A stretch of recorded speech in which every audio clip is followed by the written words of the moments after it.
মিশিগানে সরকারি স্কুলের তহবিল বাড়াতে নতুন এক কর উদ্যোগের সমর্থন জানিয়েছে রাজ্যের শিক্ষা board. Invest in my kids নামের এই প্রস্তাবের মাধ্যমে রাজ্যের উচ্চ আয়ের নাগরিকদের উপর অতিরিক্ত ৫% কর আরোপের পরিকল্পনা করা হয়েছে। মিশিগানে সরকারি স্কুলগুলোর তহবিল জোরদারে বড় উদ্যোগ নিয়েছে রাজ্যের শিক্ষা board. Invest in my kids নামে নতুন একটি ব্যালট উদ্যোগকে সমর্থন দিয়েছে মিশিগান স্টেট স্কুল বোর্ড, যার লক্ষ্য রাজ্যের উচ্চ আয়ের নাগরিকদের ওপর অতিরিক্ত কর আরোপ করে শিক্ষা খাতে অর্থ বৃদ্ধি। প্রস্তাব অনুযায়ী যৌথভাবে কর দাখিলকারীদের ক্ষেত্রে $10 লাখ বেশি আয় এবং একক করদাতাদের ক্ষেত্রে $5 লাখ বেশি আয়ের ওপর 5% সারচার্জ বসানো হবে।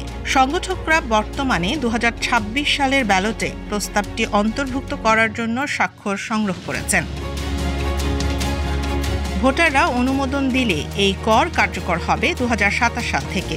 কিছু ব্যবসায়িক মহলের আপত্তি থাকলেও বোর্ডের বেশিরভাগ সদস্যের মত এটি রাজ্যের শিক্ষা ব্যবস্থায় স্থিতিশীলতা আনবে এবং তহবিল ঘাটতি কাটিয়ে উঠতে সহায়তা করবে।